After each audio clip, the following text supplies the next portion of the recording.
बंदो गुरुपद कंज कृपा सिंधु नरोपरि महामोहतम पुंज जासो बचन रवि करनी करा धन्य धन्य सतगुरु सुखदार महिमा कही न जाए जो कुछ कहो तुम्हारी कृपा मौत कछु न बसाए। और व्यक्त रूप में प्रातः स्मरणीय आनंद से विभूषित परम पूज्यपाद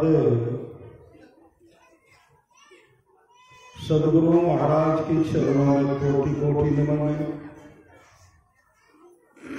मंचा से पूज्य बाबा विशिष्ट गुरुजन, उपस्थित सत्संग प्रेमानुभावों, माताओं एवं बहनों, सभी के अंदर में बैठे हुए परमात्मा को कोटि कोटि नमन।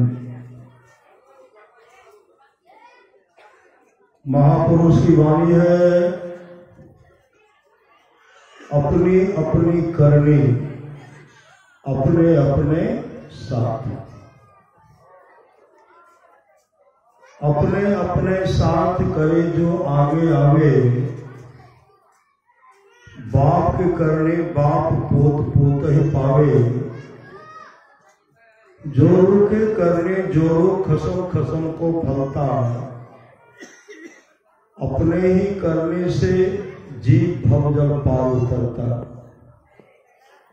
नेकी बदी है संग और नो संगी कोई, देखो बूझ विचार संगे जैन दूर। पलटू करनी और के नहीं और के माथ, अपने अपने करनी अपने अपने साथ। महापुरुष की वाणी है, शुभ काम कर लीजिए, शुभ काम कर लीजिए। आप लोग जानते होंगे, सच्ची घटना है। एक जमींदार था, उसके खेत में अच्छी फसल लहलहा, बहुत सुंदर, और अकाल पड़ गया, वर्षा नहीं हुई। जितने भी गरीब किसान थे न, सबका फसल जल गया। जमींदार जब अपने फसल को देखते थे ना, फूलों नहीं समझते थे। जमींदार विचार किए, मेरे पास जो भी पुराना गोदाम है ना, सबको तोड़ करके नया गोदाम बनाऊंगा। सब गोदाम में अनाज को भर दूंगा, तरह तरह से मकान को सजाऊंगा, भंडार को सजाऊंगा, और गांव के एक भी व्यक्ति को एक भी दाना हम नहीं देंगे। सब भूख के मारे छटपटाएंगे, तरसेंगे, मृत्यु को प्राप्त करेंगे, मृत्यु होगी। और हम अपने पत्नी से कहेंगे, पुत्र से कहेंगे, सुखमय जीवन व्यतीत करो, सुखमय जीवन व्यतीत करो। देखो हमारे जैसा कोई धनी है, मेरे जैसा कोई है? इस तरह अपने पत्नी को कहूंगा, पुत्र को कहूंगा।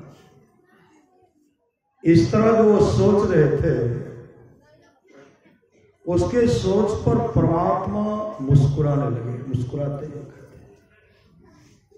और परमात्मा मुस्कुराते हुए कहते, मूर्ख को पता नहीं, पुराना गोदाम को तोड़ करके नया गोदाम बनाएगा, उसमें अनाज भरेगा, और मन में सोच रहे हैं कि समाज के लोग को तबाह करूंगा, परेशान करूंगा। मूर्ख को पता नहीं है परसों रात उस मूर्ख की मृत्यु होगी, परसों रात उस मूर्ख की मृत्यु होगी, और अभिची नरक में, घोर नरक में चले जाएंगे।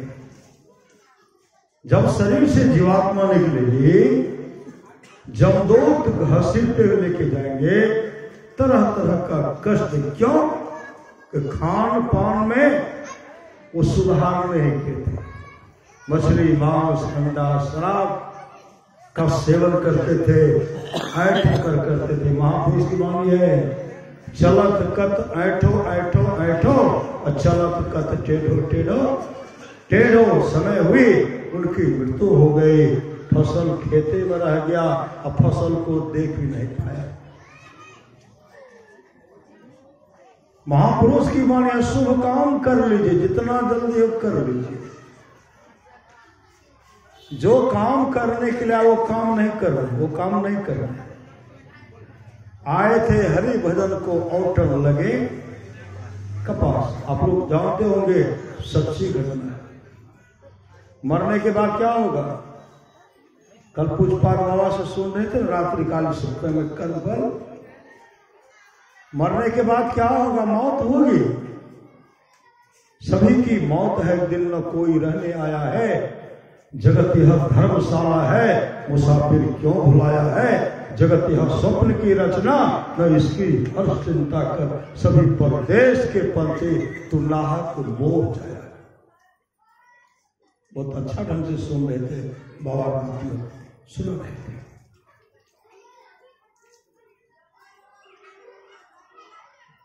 उसे मलमल पहनते थे, मखमल पहनते थे,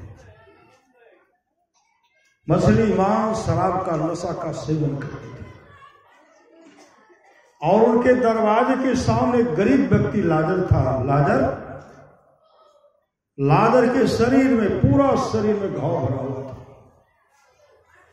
और लाजर उस विपत्ति में भी अपने जीवन के बागडोर को संत सदगुरु के हवाले किए थे। वो हमेशा नाम का सुमरन करते थे। नाम,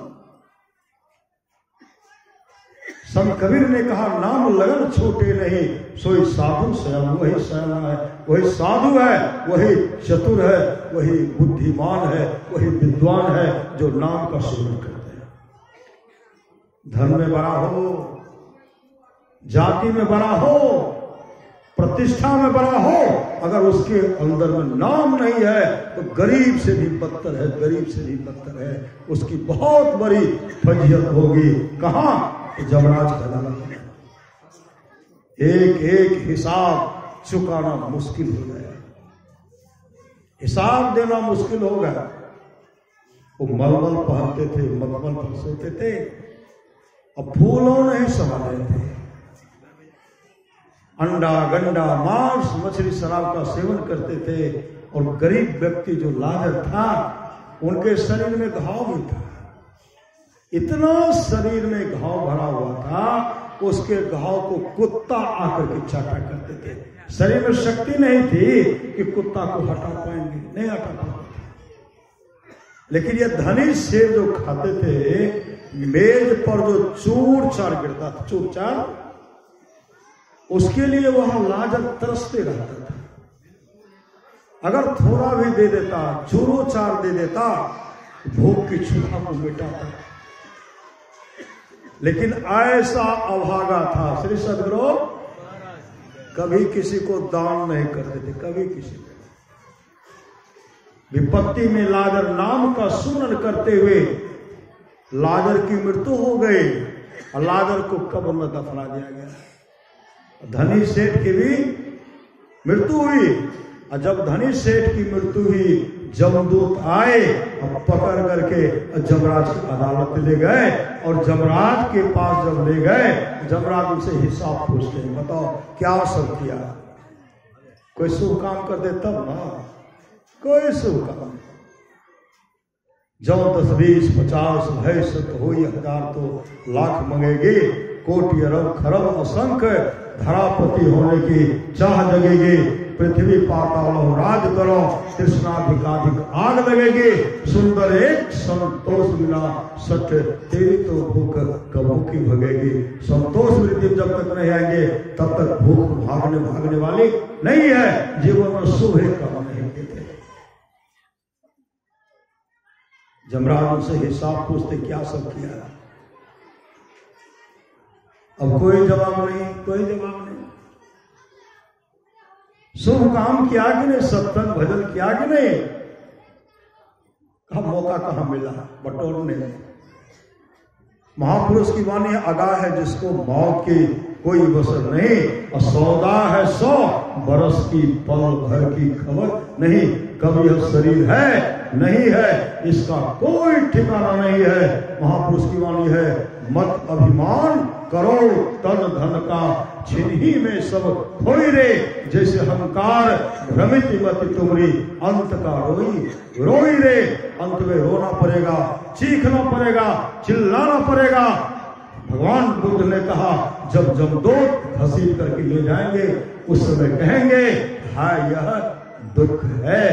जब जम का लाल लाल लोहा निगलना पड़ेगा, चिल्लाओगे हे भार्या, हे पुत्र, हे कुटुंबियों, कोई तो मुझे जम की मार से बचाओ। कौन बचाएंगे? महापुरुष की वाणी है गुरुबिन कौन मिटावे भव दुख, गुरुबिन कौन मिटावे रे, गुरुबिन कौन सहाय नरक में, गुरुबिन कौन सहाय रे। जीवन में शुभ काम किए थे नहीं, उसी समय जमराज कहते ऐ जमदूतो एक खाने पीने में खाए खुराका अपहन पोशाका जम का बछड़ा पलता है, जम मर जाती तोरे छाती उससे क्यों नहीं तू डरता है। एक खाने पीने में अमूल जीवन को बर्बाद कर दिए, इसलिए इसको पीटो और कूटो। कुटाई शुरू हो गए, और जब कुटाई शुरू हो गई मुख से निकलता है पानी मांगते हैं। जैसे पानी मांगते हैं, जमराज कहते शराब पीने में आनंद आता था, इसके मुख में तेजाब। तेजाब अगर एक बूंद शरीर पर पड़ क्या होता है?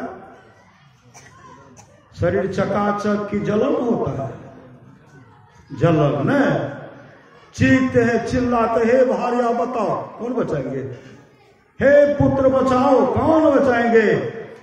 काफी कुटाई हो रही है, चीख चिल्ला रहे हैं, इतनी कुटाई और भागे वहां से।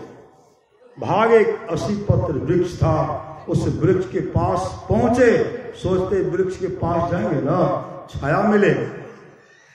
जैसे वह पापी वृक्ष के पास गया तो वृक्ष से आग का गोला गिरने लगा। वृक्ष से जो पत्ता टूट करके गिरता था, तलवार से भी तीक्ष्ण धार उसमें था। शरीर का एक एक अंग कट करके अलग हो रहा। मतलब एक तक करेली अपने तीत और दूसर नीमके छौकर वहां जो आग का गोला भी गिरता है, और तलवार से तीक्ष्ण धार है। शरीर का एक एक अंग कट करके अलग हो रहा। पिटाई हो रही है, फिर भी जोरों की प्यास नहीं। उसी समय जमराज कहते जिस समय तू खा रहा था, जिस समय तू पानी पी रहा था, तेरे सामने एक गरीब व्यक्ति लाकर बैठा हुआ था। एक टुक्का भी दे देता तो आज तुमको भोजन की कमी नहीं होती। एक गिलास पानी से सेवा कर देता, आज तुमको पानी की कमी नहीं होती। तो कहते कोई उपाय तो कीजिए। का उपाय क्या करेंगे? तो तब क्या देखते हैं, जो लादर उनके दरवाजे के सामने एक एक दाने के लिए तरसते रहते थे और विपत्ति में नाम का स्मरण करते हैं, वह लादर पिता अब्राहम के गोद में बैठे हुए। अब पिता अब्राहम उनको अपने हाथ से लड्डू मिठाई खिला रहे। धनी सेठ देख करके कहने लगे, ऐ पिता अब्राहम, जब हम धनी सेठ के शहर में थे, सुंदर सुंदर भोजन खाते थे, मृत्यु लोक में सुखमय जीवन व्यतीत करते थे, यहाँ दुख हमको क्यों हो रहा है? लाजर वहां विपत्ति में एक एक दाने के लिए तरसते रहता था, उनके घाव को कुत्ता आकर के चाटा करते थे, और आप उनको गोद में क्यों लिए हुए हैं और अपने हाथ से लड्डू क्यों खिला रहे हैं? तो अब्राहम कहते हैं ये जब मृत्यु लोक में थे, विपत्ति में भी ये नाम का सुमरण करते थे, परमात्मा का गुणगान करते थे। इसलिए लाजर भी सुखमय जीवन व्यतीत कर रहा है, और तुम सुख के रहते भी कभी नाम का स्मरण नहीं किया, अपने जीवन के बागों को सदगुरु के हवाले नहीं किया, इसलिए अभी तुम दुख भोग रहे हो। कहा कोई उपाय तो कीजिए, कहा कुछ मिलने वाला नहीं। कहते कम से कम एक लड्डू हमको भी, यह भी होने वाला नहीं है। का मेरा जीवा जल रहा है, कम से कम एक गिलास पानी भी, एक गिलास पानी, एक बूंद पानी नहीं मिलेगा। तब लाजर से प्रार्थना करता है, भैया लाजर, जब हम सेठ के शरीर में थे, हम सुंदर सुंदर भोजन करते थे। अरे भैया लाजर, तू अपना अंगूठा को जल के सिरे में डुबाओ, और जल के सिरे में डुबा करके मेरे जीवा पर रखो, जिससे मुझे तृप्ति और शांति मिले। उसी समय पिता अब्राहम कहते हैं, ऐ धनी सेठ, यह भी होने वाला नहीं है। एक एक बूंद पानी के लिए तरस रहे हैं। उसी समय धनी सेठ कहते हैं, हे पिता अब्राहम, मेरे घर पर 4 भाई हैं जो शराब पीते हैं, मछली मांस खाते हैं। मेरे पिताजी भी शराब का सेवन करते हैं, मछली मांस का सेवन करते हैं। कम से कम मेरे भाई मेरे पिताजी को जगा दीजिए, चिता दीजिए, और यह कह दीजिए आपका भाई, आपका पुत्र बहुत दुख भोग रहा है, इसलिए नशा का सेवन मत करो, शराब का सेवन मत करो, मछली मांस मत खाओ। उसी समय पिता अब्राहम कहते हैं, जो जीवित अवस्था में संत महात्मा के बात को नहीं मानता, नगर भ्रम ये गुरु करे उपदेश बाहो, असेहु मन सुतले नीचे, उठो उठो आहो मन गुरु के भजन करो, करो सत्संग प्रीत। कहते हैं, ऐ पिता अब्राहम, कम से कम लाजर को भेजिए। पिता अब्राहम कहते हैं, जो जीवित अवस्थाओं में संत महात्मा की बात को नहीं मानता है, मृतक में से जाएगा कौन मानेगा? 4 दिन का खेल था श्री सदगुरु, 4 दिन दुर्गति, अरबों खरबों वर्ष नरक में दुख को भोगना पड़ेगा। उसी समय लाजर के गुरु लाजर के घर पर आते हैं, वहां खेल शुरू है। लाजर के गुरु लाजर के घर पर आते हैं, और जैसे लाजर के गुरु लाजर के घर पर आए, लाजर की एक बहन अपने गुरु को प्रणाम करती है, और प्रणाम करके कहे, गुरुदेव, मेरा भाई लाजर मर गया, जिसको 4 दिन पहले कब्र में दफना दिया गया है, मेरे भाई लाजर को जीवित कर दीजिए। दूसरी बहन कह, नहीं गुरुदेव, मेरा भाई लाजर जब जीवित था, उसके शरीर में इतना घाव भरा हुआ था, उनके घाव को कुत्ता चटा करते थे। कम से कम मेरा भाई कब्र में चैन की नींद तो सो रहा है, मेरे भाई को जीवित मत कीजिए। उसी समय लाजर के गुरु कब्रिस्तान को चल पड़े, जहां लाजर को दफनाया गया था। लाजर के गुरु जैसे वहां पहुंचते हैं, और वहां जाकर के कहता है, मेरे पुत्र लाजर, तेरा गुरु कह रहा तू कब्र से बाहर आ, तेरा गुरु कह रहा तू कब्र से बाहर आ। जोरों की हवा आंधी आई, जो कब्र पर मिट्टी रखा हुआ था, जो कुछ पत्थर दिए थे, काटा दिए थे, सब निकल गया, और लाजर कब्र से बाहर आता है। पूरे शरीर पर फफोला पड़ा हुआ था, और अपने सदगुरु के चरणों में लिपट गया। और उसी में लाजर के गुरु कहते हैं, ऐ मेरे पुत्र, अब तुम धर्म का प्रचार करो, सत्संग क्या करो।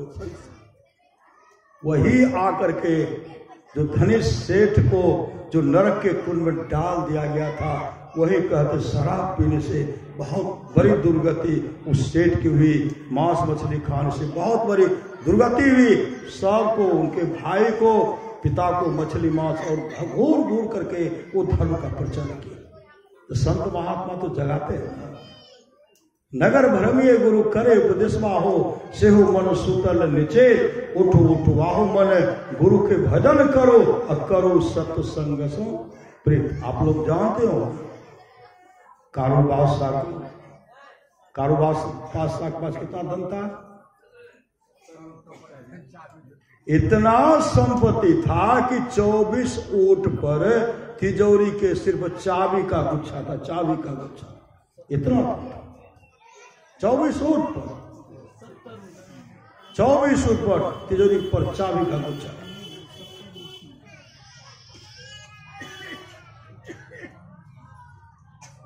किसको कैसे खोलेंगे पता तो जिसको होगा वही खोलेंगे। श्री सदगुरु ऐसे कि यहां संत सोलन का पदार्पण होता था। संत सोलन कहते थे भाई कारो नाम दान ले लो, भजन भेद ले लो।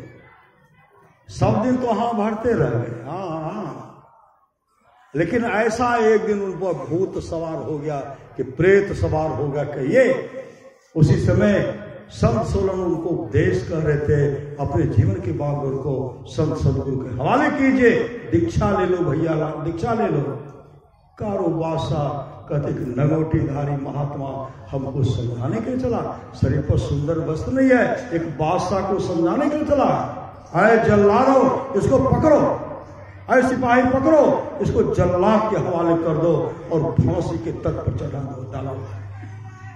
सिपाही जैसे पकड़ने के लिए गए, संत सोलन किसी युक्ति से निकल गए और निकलते हुए कहते हैं ऐ कारो, जिस संपत्ति को प्राप्त कर आज तुम फूलों ने समारे हो, एक कतरा भी साथ नहीं जाएगा। और संपत्ति को बटोर बटोर कर रखने वाले को आज तक शांति नहीं मिली है, अंत भला तब भला। अभी तो ऐठ कर लो, अंत भला तब भला। इनका काम था कभी इस पर चढ़ाई करना और कभी उस पर चढ़ाई करना, सब दिन हो तो न एक समान, एक दूसरे पर चढ़ाई करते थे। वही इनको पकड़ करके बंदी बना लिए। अब बंदी बनाने के बाद एक राजा उसको बंदी बनाए। बंदी बनाने के बाद राजा कहते बताओ कारो अब तेरे साथ कैसा व्यवहार किया जाए। उस समय कारो बादशाह करते हैं एक बादशाह जो दूसरे बादशाह के साथ करते हैं, एक राजा जो दूसरे राजा के साथ करते हैं, वही व्यवहार मेरे साथ भी कीजिए। जिस राजा ने उसे बंदी बनाया था, कहा आज तक तुमने जितने भी राजा को बंदी बनाया वह कहाँ है? तो कारो बादशाह कहते हैं हम तो सबको फांसी का सजा दे दिए। उसी से वो राजा कहते हैं अब तो तुमको भी फांसी सजा मिलेगी, ऐसी सिपाही से जल्लाद के हवाले कर दो। जैसे जल्लाद के हवाले किया गया और उसी समय इधर उधर देखने लगे। आज कोई बचाने वाले नहीं है। पत्नी को देख रहे हैं, पुत्र को देख रहे हैं, तिजोरी के चाबी का गुच्छा देख रहे हैं, सोना चांदी हीरा जवाहरात का ढेर देख रहे हैं। ये तमाम को देखते हुए उनके मुख से निकलता है हाय सोलन, हाय सोलन, हाय सोलन, हाय सोलन, हाय सोलन। जो राजा उसको बंदी बनाए थे वह संत सोलन का शिष्य था। राजा ने कहा ऐ कारो, और इस समय तो तुम्हारा प्राण पखे उड़ने वाला है। पत्नी को नहीं चाह करके, पुत्र को नहीं चाह करके, सोना चांदी हीरा जवाहरात को नहीं चाह करके, राजपाट को नहीं चाह करके, अंत में तुम किनका नाम लिया? कारो बादशाह कहते हैं राजन, मेरे राज दरबार में बराबर संत सोलन का पदार्पण होता था और संत सोलन कहते थे भजन भेद ले लो, दीक्षा ले लो। बहुत आग्रह करते थे, लेकिन मैं उनके बात को माना नहीं। मैं सिपाही से कहा इसको पकड़ो, इस जल्लाद के हवाले कर दो। लेकिन वो किसी निकल गए और यह कह करके निकले ऐ कारो, ऐ सोलन, ऐ कारो, जिस संपत्ति को प्राप्त करके आज तुम फूलों नहीं समारे हो, अंत भला तब भला। आज तमाम के रहते हुए देख रहा हूं कि मेरा अंत भला नहीं हो रहा। उस समय चीखे चिल्लाए मेरा अंत भला नहीं हो रहा है। उसी समय राजा ने कहा ऐ जल्लादो इनको छोड़ दो, क्योंकि अंत में ये मेरे गुरु का नाम लिया है, अंत मेरे गुरु का नाम लिया। जैसे उनको छोड़ा गया और संत कारुबासा राजा के पास आया, कहा मुझे भी संत सोलन का शरण और चरण चाहिए। और संत सोलन से नाम दान भी, नाम दान भजन भी।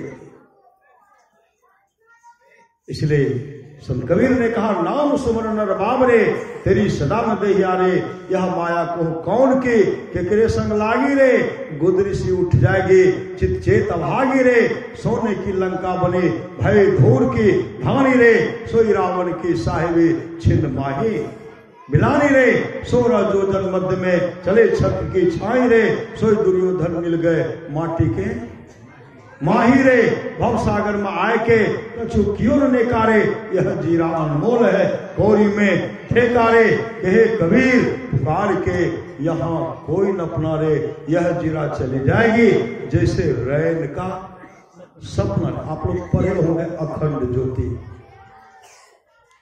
अखंड ज्योति में एक शीर्षक था, एक पति पत्नी बहुत सुंदर, सुंदरी, पत्नी भी सुंदरी, पति भी बहुत सुंदर। उनको एक पुत्र हुआ, वह भी बहुत सुंदर। पुत्र का शादी किए, पतोह भी बहुत सुंदरी। तब तक ये जो सुंदर जो था ना, सुंदर दांत उत सब झड़ गया इसका। श्री सदगुरु दांत झड़ गए। अब हर रात खांसते हैं, खांसते हैं, खांसते हैं। उनकी पतोह कहने लगी अपने पतिदेव से, देखिए बाबूजी भर रात खांसते रहते हैं, बाबूजी को यहां से निकाल दीजिए बाबू को, बाबूजी को। उनका पति कहते कहां निकाल करके देंगे, कहा नहीं निकालिएगा ना, इस घर में मैं नहीं रहूंगी, मैं मायके चले जाऊंगी। अब पति उनका मना रहे कि पिताजी है, कहा इनको छोड़ेंगे, कहा नहीं तो अभी निकल जाओ। नहीं, पिताजी को निकाले ना घर से, अभी मैं निकल जाऊंगा।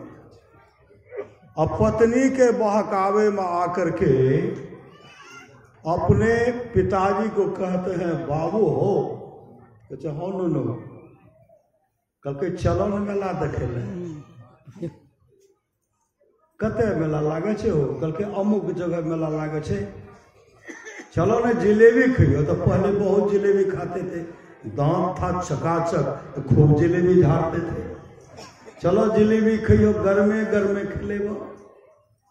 पुत्र के बहकावा में आकर के ऊंट पर पुत्र बैठाए, एक छुरा लेते हैं, एक कुदाली लेते हैं, चल दिए जंगल को। गांव से बाहर जब जाते हैं ना, ऐसे जगह पर गए, पिताजी को ऊंट पर से उतारते हैं, तो पिताजी कहते नुनू कह लो जिलेबी खिलेबो आ मेला देखेबो, तो कहाँ से मेला हो, दुकान और कहाँ से जिलेबी आर के हो, कल के आबते तो जिलेबी खइयो।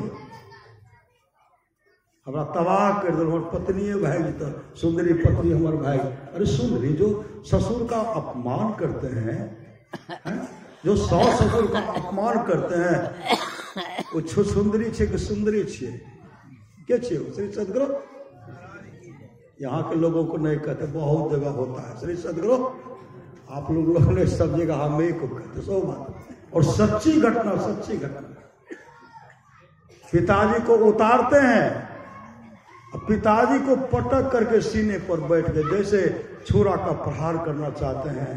पिताजी कहते हैं, रोगी पिता थे, खांसते रहते थे, कहा बेटा ऐसा पाप तुम मत करो,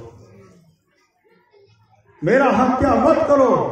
उनका पुत्र कहते हैं, आपका हत्या नहीं करूंगा तो मेरी पत्नी घर में नहीं रहेगी। उनके पिताजी कहते हैं, बेटा मुझे छोड़ दो, पिता हत्या का पाप तुम मत लो। अरे हम कभी वापस नहीं आएंगे, हम भिक्षाटन करके, भीख मांग करके समय गुजार लेंगे, लेकिन हम कभी वापस नहीं आएंगे। कहा नहीं, कोई ठिकाना नहीं, आप आएंगे। और पिताजी को छोरा मार करके हत्या कर दिए, और कुदाली ले गए थे, गड्ढा खोद करके गाड़ दिए। और जब यहां से ऊंट पर चले तो पत्नी वहां लालटेन लेकर के अंधेरा हो गया था ना, इंतजार कर रहे थे, इंतजार। जैसे वहां पहुंच देखते हैं अकेले पति हैं, पत्नी काफी खुश हो गई। अब अपने मन में है कि बहुत आनंद से रह रही हूं। धीरे धीरे उनको भी पुत्र हुआ। अब पुत्र हुआ, बहुत सुंदर लड़का बड़ा हो, उसका शादी किए और शादी के तब तक ये वृद्ध हो गए थे। ये भी खांस रहे हैं, पिताजी जो पिता का हत्या किए थे खांस रहे हैं। उसकी पतोहू कहने लगी अपने पति देव से, ये बाबूजी बड़ा खांसे छे, एकरा जल्दी से निकाल, कल के कते ले जेबे, कते ले जेबे, कते खांसे छे तो हमरा हवे न करवा, निकालो जल्दी से। उसी समय वो भी अपने उसका पुत्र अपने पिताजी को ऊंट पर बिठा करके मेला दिखाने के लिए, श्री सदगुरु जिलेबी की बहाना, जिलेबी खिलाऊंगा। वहीं ऊंट पर से जैसे उतारते हैं ना, उसी समय उनको याद आ गया, हम भी अपने पिताजी को इसी जगह मार करके गड्ढे में गाड़ देते। ऐ मेरे लाल ऐसा मत करो, बहुत बड़ा पाप होगा। तब तक तो पुत्र छोरा चला करके पिताजी का हत्या कर देते और गाड़ करके चल दिए। कितने वृद्ध को जाना पड़ा, 6ठे पीढ़ी तक को जा, 6 पीढ़ी के वृद्ध पिता को जाना पड़ा। सबकी ऐसी दुर्गति हुई। 7वें पीढ़ी में जब यह लड़का शादी किए, दूसरा शादी करने के बाद उनको पुत्र हुआ, तब तक पिताजी वृद्ध हो गए। 7वें पीढ़ी की बात है, तब तक वृद्ध हो गए, रोगग्रस्त खांस रहे हैं। उनकी भी पत्नी कहने लगी, बुढ़वा का जल्दी से निकालो। बहुत जगह माता पिता को खाने के लिए नहीं देते, निकालो जल्दी से, कते ले जेबे, कतो छोड़ावन नदी में डुबाइन दो। श्री सदगुरु कमायल बाप के आ बेटा नवाबी जाने छे। श्री सदगुरु बुढ़वा के जल्दी से निकाल, नहीं तो हे चल लियो, बक्सा ले छे चल छे। श्री सदगुरु अभागा पति था, अभागा था, कुपुत्र था, सुरेंद्र बाबा से कुपुत्र था। वो भी पिताजी को ऊंट पर बिठाए, मेला दिखाने के बहाने जिलेबी खिलावा। बुढ़वा जैसे वहां झाड़ में उतारते हैं, बूढ़ा तो चौंक पड़े, हम भी अपने पिताजी को यहीं मारे थे। उसी समय उस वृद्ध पिता के मन में हुआ, यह परंपरा कब तक चलता रहेगा? मेरे वंशज के हर वृद्ध की यही दुर्गति होगी और सब पुत्र एक वृद्ध होंगे, सबकी दुर्गति होगी। उसी समय वो पिताजी कहते हैं, मेरे लाल कहाँ लाए? कहा हमार घर अशांत रहे, तोरा चलते, तोरा मारबो गड्ढा हम गाड़बो। उसी समय वो पिता कहते, देखो इस गड्ढा को कोरो, पहले गड्ढा वाला करवाए। उसको जब कोरते हैं नरकंकाल मिला, का इसको कोरो, उसमें भी नरकंकाल। 7 में मतलब 6ठा गड्ढा तक खोदे और सब में नरकंकाले मिला। तब वो लड़का कहते हैं, बाबूजी ये क्या कर छे नरकंकाल? उसी समय वो वृद्ध कहते हैं, बेटा जिस तरह तुम अपने पत्नी के बहकावा करके मेरा हत्या करने के लिए आए हो, पहला जो तुमने कोरा वो निर्दोष है, वह निर्दोष है। पर ये जो दूसरा है, पत्नी के कहने पर अपने पिताजी का हत्या, ये तमाम इधर दोषी है, वह निर्दोष और तुम भी, हम दोषी हैं, हम भी पत्नी के बहकावे अपने पिता का हत्या किए। और मेरे लाल, मेरे वंशज के हर वृद्ध की ऐसी दुर्गति नहीं हो, इसलिए तुम यह काम करना छोड़ दो। कल के छोड़ दो तो हमारा पत्नी तो भागे थे, कल के भागेगा, नहीं भागेगा, हम कभी वापस नहीं आएंगे। ऐसे ऐसे अच्छे ढंग से जैसे समझाए, लड़का समझ गए। लड़का वो था सुपुत्र था। उसी समय कहा, बाबूजी अब वहां के कतो नहीं जाना है, चलो घर पर।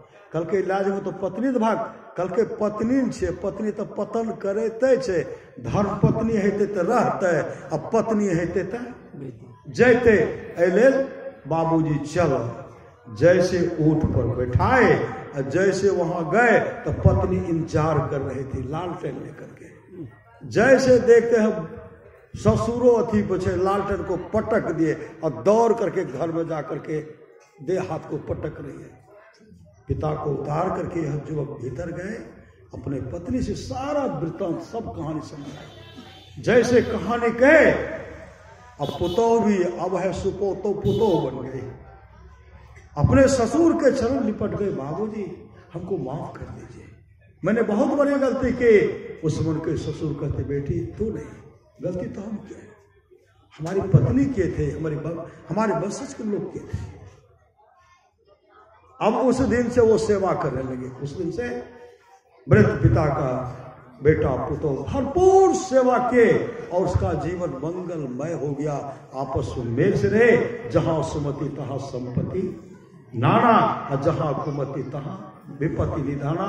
वह दिन वह दुर्दिन नहीं देखना पड़े, इसलिए भगति स्वतंत्र सकल सुख खाने अब बेरु सत संग न पावे। प्राणी आपस से मेल से रहिए, ससुर का सेवा कीजिए, पति का सेवा कीजिए और अपने जीवन के बागडोर को संत सद्गुरु के हवाले करके अपने जीवन को मंगलमय बना लीजिए। बोलिए प्रेम से श्री सद्गुरु महाराज की जय। अब हम लोग पूज्य बाबा से सुनने की कृपा करें। श्री सद्गुरु महाराज की जय।